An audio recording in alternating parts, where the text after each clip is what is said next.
Generally, when freelancers receive a call for a potentially new project, they very quickly say yes without taking the time to go through a proper checking process. First things first, before even thinking about the project, is to focus on the client. We tend to always be happy about the idea of having new clients because new client means new projects, means more work, means more money. Thing is, not all clients are a good fit for you, and you shouldn't force partnership if they are not fruitful. So you need to wait. Common error is to try to know more about the project rather than more about the client. Before jumping on an occasion to work on a new project that is presented to you, it is important to get to know your client a little in order to know what to expect. So a client is contacting you for a potential project. Here are some of the main things you need to know about the client themselves before even talking about the project. What you want to know is basically, have they already worked with an artist before? It's important to know their experience in the matter, how it went, what they were happy with or not happy with. Also, do they have in-house artists? This also can tell you about how they handle images, how they view the craft, who you might have to deal with if they ever split the contract. If they do, their in-house guy will do the interior images and you will do the outdoor or whatever. Also, to understand how do they usually work, if they have a sort of set methodology, if they are open to work according to yours, what software they use, number of people there are. Also, what is their sort of like usual timetable? Do they work on the weekend or are they organized enough? Do they also do all-nighter during competitions and things like this? You also want to know who you would be dealing with. Very important to have a consistent person in touch for all the feedback sessions to come. You don't want to have a new person coming to you every time you're getting back to this company. You also want to have this sort of like alignment of skills and field expertise. So you need to check that you can actually do the stuff they would be asking, because if they're completely out of your range, you don't want to start proposing them stuff because actually you would like fucked down the line because you wouldn't be able to deliver anything. And also it's important also to ask like if they were happy with the current look of their visualizations, because are they going to be looking for the same thing, or do they actually like your style and would like to tend more towards this style or something like that? Because it's something that sometimes you can get frustrated with is that they say, oh, we've been doing it that way and we like this look, so we want you to actually fit this look, which usually is very frustrating for an artist. You might also need some soft skills. Whether we like it or not, we are like humans and clients are humans. And we tend to put, consciously or not, importance in some secondary aspect of a business relationship. Like, how does the client make you feel? Does talking with them stress you? It can sometimes come from very stupid details, or maybe they seem to be rushing a lot or making a priority topics that you think are not a priority. Also, more broadly, do you feel motivated at the idea of working with them?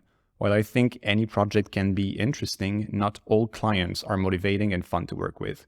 Here, it is important to assess if these are deal breakers or not for you. You don't want to lock yourself in a potential contract that you would dread for days. There are some common red flags that you need to keep an eye out on when you're first dealing with a new client. Some clients that we can call price-oriented can be very pushy in price negotiation or very upfront about how much money they want to pay. Not only is that annoying, this is generally a very bad sign on how they will handle the contract in the future. Here it is very important to have a clear idea of what are your prices, what is your pricing system, and to not just go with the flow. A client that takes ages to reply to emails is also generally a bad sign for future collaboration. Rude. Well, I mean, doesn't need further explanation. I don't think I ever encountered this, but I know that I simply wouldn't work with someone that was just downright disrespectful. Very short deadlines. Sometimes clients will call you with something to do for the end of the week or tomorrow. This generally is also a bad sign, as this shows a lack of organization of their part. I wouldn't totally discard this type of contract, but you need to tread very carefully and be very upfront about your methodology. I personally stopped taking such contract except for clients I've had for a while. Nowadays, I get about a month or 2 month notice for any contract. That way there's no rush and no stress and things are much smoother. Changing interlocutor all the time. Also a very bad sign where the person in charge of your future contract is changing all the times, as it will make it harder if there's any issue to get back to the right person. It's easy. I tend to be wary of clients that tend to downplay a lot of the amount of work that will be required of you. They generally actually have no idea of the amount of work involved and just imply that you shouldn't charge too much. No contract. This one is always a big issue. If they don't ask for at least a quote or a contract or supply you one, you should always try to use yours anyway. It usually can get very complicated later down the road if they never change things. So for things outside of the scope you defined, or no contract. This one is always a big issue. If they don't ask for at least a quote or a contract or supply you one, even though you should always use your contract ideally, it usually can get very complicated later down the road if they ever change things, ask for things outside of the scope you define, or simply don't pay you. So always get stuff in written agreements. Big fish, or why it doesn't matter to get big fish. It's of course nice if you start working with big names, but basically there are much smaller firms and less advertised that are also very capable and skilled and fun to work with. Also, the projects will maybe not be huge towers in crazy shapes all the time, but this is not a necessity for cool images to emerge. Cool images will emerge from your ability to find creative ways to sell your client's project. Bring your own methodology. One of the main aspects that is important to clarify and double check with a new client, in my opinion, is the idea of bringing your own methodology.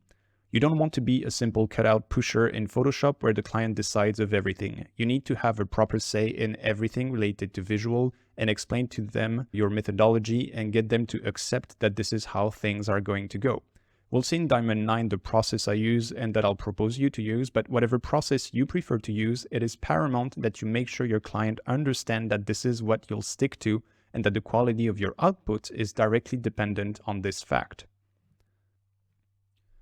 Bringing your own methodology will deal with the topics such as how you work, like your process, etc., when you work, like your working hours, and when they pay, or like basically the type of installments that you have, upfront payment, etc., the deadlines and the amendment system, etc. Choosing to work with someone is definitely not a default yes, and should be given the right amount of time to figure out if you're a good fit or not with a client. The fact that a client is big and prestigious or a small no-name firm has no bearing on how good a fit they are for you. So take the time to run a proper interview with the person in charge in order to make sure that everybody is on the same page as to where and how is this business relationship going to evolve.